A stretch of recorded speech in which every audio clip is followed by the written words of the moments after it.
Zero Sievert has now released its full 1.0 version of the game, and if it's been a while since you played last, there's likely a few changes to the game and a bunch of new additions that you won't be familiar with just yet. I'm sure there's also a whole lot of new players looking to get into the game for the first time, so in this video I'll be giving you all the tools you'll need to understand the world of Zakov and provide you with the best possible chances of survival. Keep in mind this guide is aimed at new players, so there might be some very basic stuff in here, especially towards the start of the video. This is your new player guide to Zero Sievert. When you first start playing Zero Sievert, you'll be given your first decisions, and that's which difficulty you want to play and what starting equipment you'd like to choose. Let's start with the difficulty. Zero Sievert is a tough game, and it's very likely that at least your first couple of runs will result in an untimely demise. My recommendation here is to start on the rookie difficulty. Find your feet, and once you feel like you're ready, give Survivor difficulty a try. The difference between the two is pretty large, so be prepared for a step up.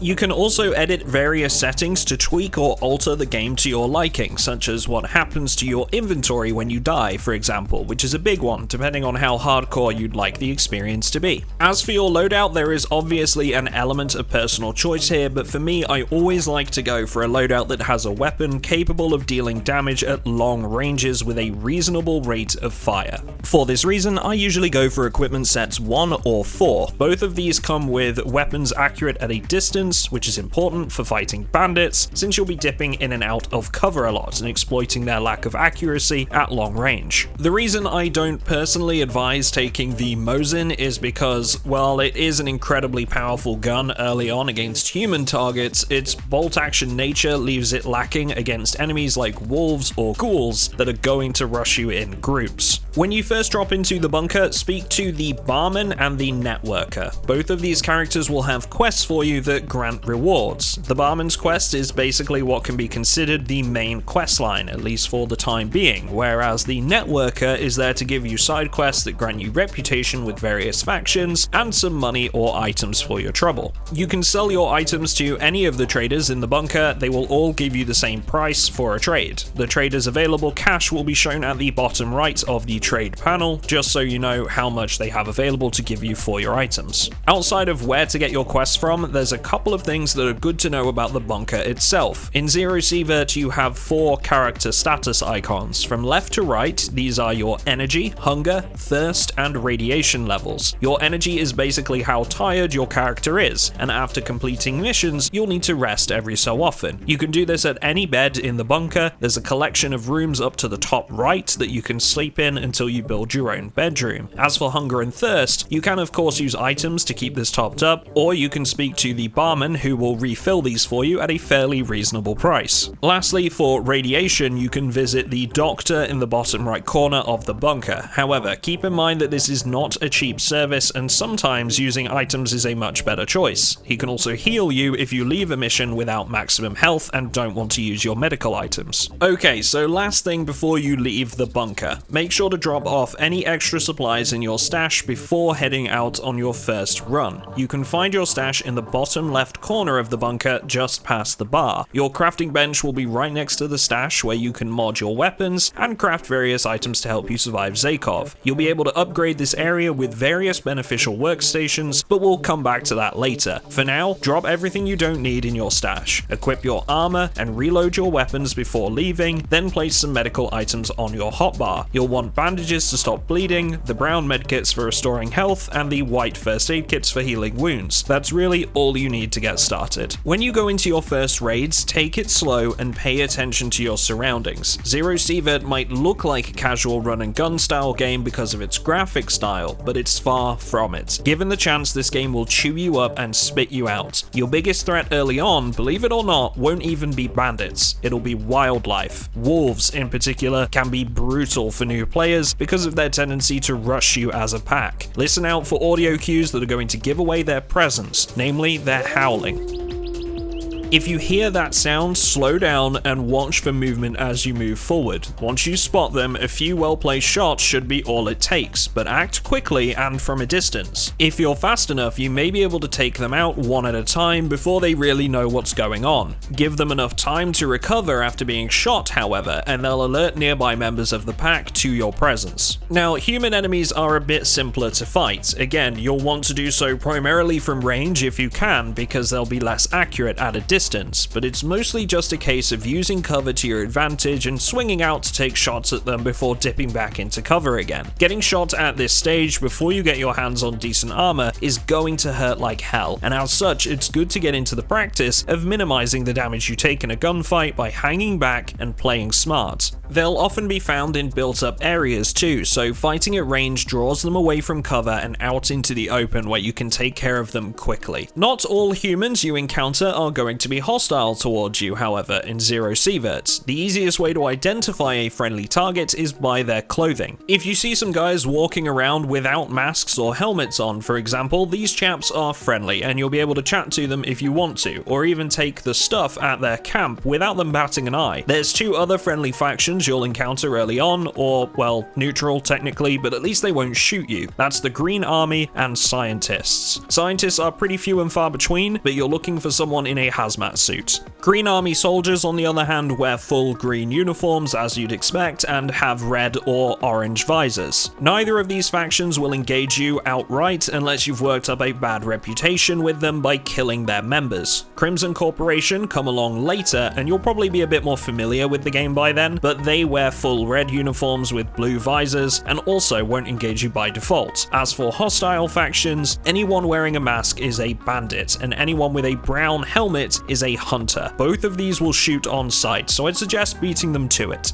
Keep in mind that if you decide to kill a member of a friendly faction, you'll reduce your reputation with them, and while you might be fine doing this every so often, reducing your reputation too much will cause them to become hostile when out on missions. Now, let's talk about your crosshair in Zero Sievert. It's not quite as simple as place your crosshair and shoot in this game. There's a few extra bits to understand that will be invaluable to your experience with the game. First and foremost, the wider the crosshair, the less accurate you'll be. That doesn't necessarily mean you have to stand still to shoot, but it will make you more accurate. If you see a red dot in the center of your crosshair, this means that something is blocking the path between you and your target, so you'll need to reposition to get a better shot. If the outside of your crosshair is red, however, this means you are outside the effective range of your weapon, which reduces the overall damage dealt. Again, it doesn't mean you have to be closer, but it will take some more shots to kill the target from where you are currently. Lastly, if you see a red cross in the middle of your crosshair, this means that you're so far outside of the effective range of your weapon, you will deal no damage to the target at this range. Bullets do have travel time in Zero Sievert as well, unless you are using a scope, which will make your shots hit the target instantly without any travel time, but reduce your peripheral vision as a trade-off. In your very first excursions into the forest area, try to focus on your objectives and getting quests done. This is the most important aspect of the game and should be your primary concern almost all of the time. To help with this, you can right-click on the map anywhere you like and place a marker. This marker will then appear on the HUD to help make sure you're heading in the right direction at all times. Now, if you get into a big fight in Zero Sievert, things can get pretty hectic, and you might lose track of where all the bodies are when you're ready to loot. If that happens, keep an eye out for crows descending on the corpse. This will give you an indication of where the body is, and you should have no trouble scooping up everything you can carry from there. Okay, so let's talk about the anomalies you're likely to encounter in the early stages of the game. Those are primarily going to be the chemical anomalies or fire anomalies, both of which have crystals within their radius that sell for a decent amount of cash. Our goal here is to loot what crystals we can and avoid taking damage from the anomalies. If you press G, you can throw a bolt that will trigger any anomalies in your path and help you carve out a safe passage to crystals so you can loot them and then get out scot-free. If you walk into a house somewhere on the forest map and bump into someone someone inside, don't freak out. Definitely don't shoot them. This is Igor. Igor will have a quest for you, and once you've met him, his house will be marked on the map from this point on. If you finish his quest line, in which he asks you to kill a green army soldier that shot him, you'll be rewarded with a storage kit module at tier 1, and he'll actually start scavenging items for you as well. Every time you visit him, he'll have a loot box with a random collection of stuff waiting for you. Alternatively, you can visit General Artemovich if you've unlocked him, and he will ask you to kill Igor, but to be honest, the rewards are the same and you miss out on Igor collecting items for you, so there's not much reason to take this option. There are various different ammo types in Zero Sievert. Some will be better against heavily armored opponents thanks to increased penetration values, some will be better at dealing damage with less penetration and thus won't get through armor as easy. You can cycle through these ammo types in your current weapon by pressing Y, then scrolling to the ammo you want and pressing Y again. When you're getting started, hollow point rounds are great for dealing with wildlife or ghouls, and standard rounds work just fine against bandits. Save the armor piercing stuff for later. Now, you might find that you want to split things like stacks of ammunition when deciding how much you want to take into a raid with you. It took me a little while to figure this one out, but to do this you'll need to click and drag, then press Control and release left click. Every so often when you're out on a mission, you might hear a plane flying over. If you do, check your map and you'll see that an area of the map itself has been marked with an airdrop radius. Somewhere in that zone you'll find an airdrop full of loot, usually some really good stuff too, but there's a catch. Firstly, this area will be hotly contested and you're almost certainly going to end up in a gunfight, so be careful when approaching this area. Secondly, the longer you take to get there, the less loot will be in the airdrop when you reach it. If you want to get the best results, make a beeline for it as soon as you hear it coming in. There are two things we want to upgrade as soon as possible that will directly affect your progress and survivability in Zero Sievert. Those two things are your armor and your backpack. Both of these items can be purchased from the barman, or you can instead try to repair some armor you find out in the field. But me personally, I'd suggest just buying your first piece because you'll get a much higher armor class than you'll be able to find this early on, and believe me when I say it makes all the difference. Now, it's up to you how you split your money here, but after 5 or 6 successful runs, I was able to purchase some hunter armor, which is armor class 4 and has decent protection against a variety of damage types. For my backpack, I chose the ZXOP 500. Again, it's my personal choice here, but backpacks are pretty minimal cost when compared to armor, and I wanted the option with a good balance between carrying space and movement capabilities. With this backpack equipped, I can carry 6 kilograms more of loot and still move faster than I did before. If you really want to splash out on a backpack, head over to the Doctor. His items are more costly, but can also carry a lot more. He also carries armor that has some great protection against anomalies and radiation, but they'll either be too expensive for now or not offer enough protection during a gunfight. Stick to the armor you can get from barman for the time being. Lastly, it's worth making a note here that you will get some class 3 armor from barman not too far into his questline, and that the Doctor can only repair class 3 armor or lower, so if you do buy class 4, keep in mind you'll need to maintain it yourself using repair items, and that these can be quite costly to purchase. Alternatively, you can build a workshop module and repair your armor there using other crafting materials. While we're looking at items to purchase in the early stages of the game, consider picking up a headlamp from the barman. They're pretty inexpensive as far as things go, and Zero Sievert is not a game where you want to be out in the dark without something to aid your vision. There are also areas of the map where you might need something like this, even in daylight hours, such as the ghoul caves. It might be light outside, but as soon as you go into a place like this, you'll be glad you've got that flashlight available to you. Pressing J will bring up your PDA, which will have a bunch of menus that you'll want to know how to navigate and use effectively. From left to right, you'll have your map, your quest log, a stats page where you can view your accomplishments thus far, your perks page, your weapons perk page, module installations for the bunker, and lastly your faction reputation page. Now, most of these are pretty self-explanatory, but there's a couple I want to look at in more detail. Firstly, player perks. Check on this page often. Each time you level level up, you'll gain a point to put into some incredibly useful skills that give you bonuses like increasing your carry weight, reducing the radiation buildup, or seeing the value of items while you're in raid so you can decide on what to take and what to discard. Weapon skills, on the other hand, are similar but are assigned to each weapon type. The more you use a weapon, the better you'll get with it and the more upgrades you can choose from. Lastly, the modules menu. With this menu, you'll decide where to install workstations that provide passive benefits, give you items, or allow you to craft certain things. Keep in mind, this doesn't build the workstation itself. You'll need to do that at your crafting bench by selecting the Modules Tier 1 page. All the menu on your PDA does is determine the layout of your base area. When you have all the supplies, craft the module, right-click it in your inventory, and then select Use. That module will then appear in your base area. Now, you might think you'd want to start with the storage module. After all, it is pretty easy to get, but you'll actually come across this as a quest reward in the not-too-distant